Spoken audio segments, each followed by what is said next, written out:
Welcome back. It's your girl, Sassy Seraphin. And I was asked to tell a story. I was asked to tell a story about what happened to me 7 years ago, 2 days before Christmas, December 23rd. Now, some of y'all might not believe me. I really don't care. I know what happened, I know how it went down. And these are the types of things that happen to people with spiritual gifts to throw them off of their spiritual path, to make them think that they're crazy and but the whole time it's people behind that trying to siphon their spiritual gifts and their energy and to keep them off of their spiritual path, like I stated. Okay, so it's December 23rd, 2026. I mean 2026. December 23rd, 2016. And I was living in Richmond, decided to come up to 75 down up to 757 or down to 757, whatever, to visit my family for Christmas because I had moved to Richmond. Now, I came back home and happened to run into this guy I know. Now, I've known this guy for years. You know what I'm saying? He's a little fine little white guy named Blue or whatever. Used to work at the shipyard with me. My ex-girlfriend could not stand him. You understand what I'm saying? She could not stand him. But it is what it is. You know what I'm saying? So I ran into him. I was going to go kick it with him or whatever because I was in town. I haven't seen him in a long time. And he obviously had got an upgrade. I mean, a true upgrade on life. This is a guy that I was used to seeing living with other people and, being a roommate, decent places and stuff, having a job, taking care of his son from afar and what have you. This boy that moved up, he got a brand new house. You know what I'm saying? I haven't seen him in years. Brand new house, all black truck, all black motorcycle, all this, that, and the third. I'm like, you really doing good for yourself. So I'm telling him about the stuff that I'm going through because at that time I was actually thrown into the midst of what all of this led up into my true spiritual awakening. Okay. So I'm over there. We smoking some tweeds or what have you, having a few drinks and whatnot. And I'm chilling. This is somebody I'm used to chilling with and what have you. So it gets later. So I'm gonna go and take a shower in his house. You know what I'm saying? And like I said, this is somebody I've known for years. So it was nothing. It was just, I've been to this house before. But the events that occurred at this house this night was the first time that I was mindful and cognitive of what was going on. If it happened before, I wasn't aware. Now you have to understand, when you're chosen, people already know who you are. Even if you don't know your own gifts, they already know who you are. So to me, after this situation, it seemed like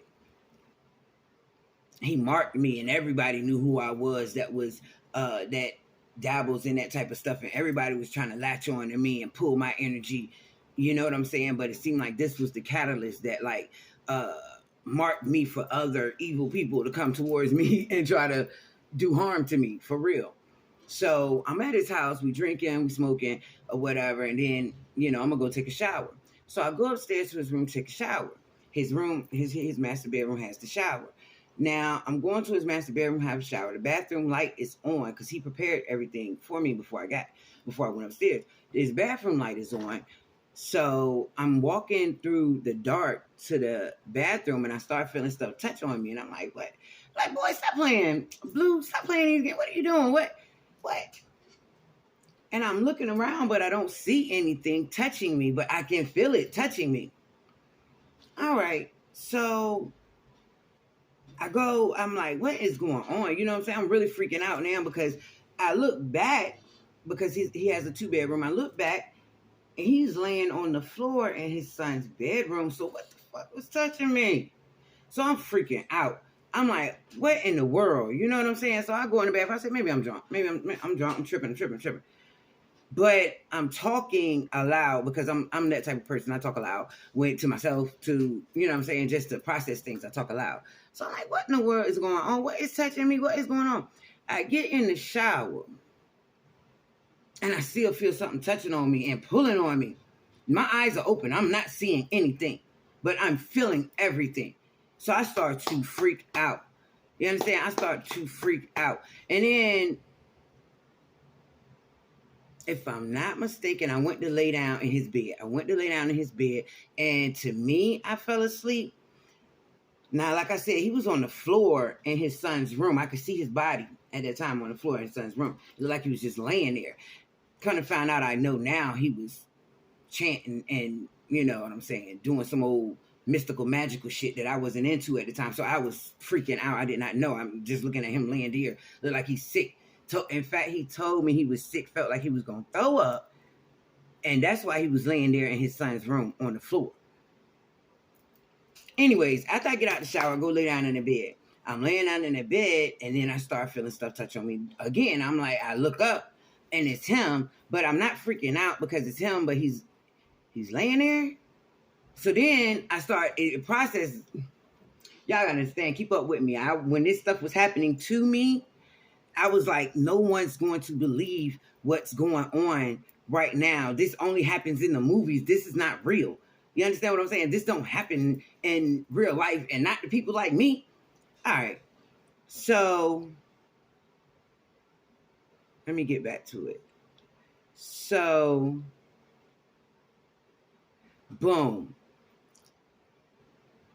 I was laying there, and I don't know if we, did the Watusi or not that night, because I can't remember because of all the other stuff that was going on. Because for real right now, like, I'm really telling you, like, yeah, me and him usually, you know what I'm saying, we bang it out. But now, right now, at this moment in time, I'm like, all I can remember is I woke up and see he had a big ass TV screen on his wall, but it was hooked to his security, where you could see down in the front yard. I mean, the front of the house and the garage and everything. But all I remember is I woke up and I'm looking at the screen and it's saying something like,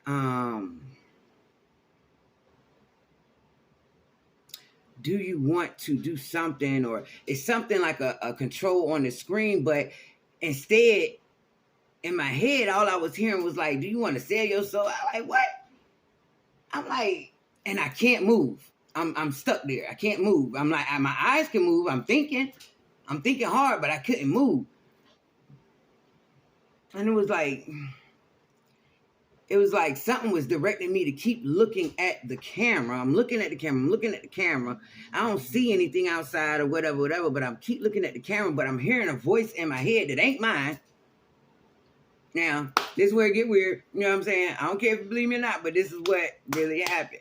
Hearing a voice in my head that ain't mine, and it's like telling me, you know what I'm saying? It got like, look, basically the boy was trying to sacrifice me and sell my soul. Boom.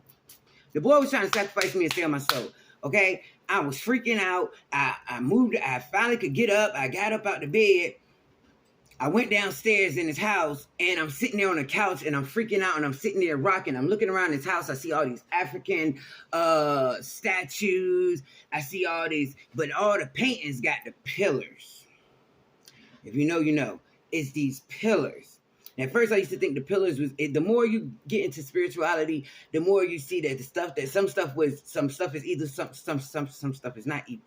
And I remember him, he was able to go on trips, we was talking, and he was able to go on trips and always going out of the country and everything like that. So I'm like, what is up with this boy? Like, but he got a government contract to sell motherfucking clothes to the government. So I'm like, maybe that's it. He done came up.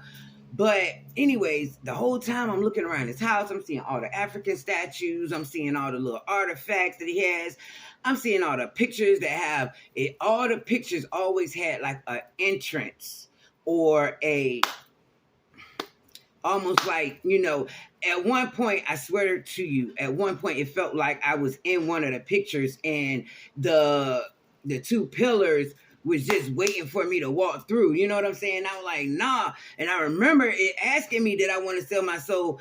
And in fact, that's how I woke up. That's what it was. That's how I woke up to start looking at the damn screen. It's because something was saying, did I want to sell my soul? And it's like, I said something, and then I felt something pull on my chest, and I was like, no. But I didn't say it out loud. I was screaming no, and then I jumped out the bed, ran down the stairs, scared, sitting on the couch like this, looking around this place or whatever, looking at all the artifacts. Now, this boy ain't moved. This boy ain't moved. I'm freaking out. You hear me? So I'm running around. I'm sitting down. I'm crying and everything. I'm talking about to the point where I'm crying like I'm scared for my life. I didn't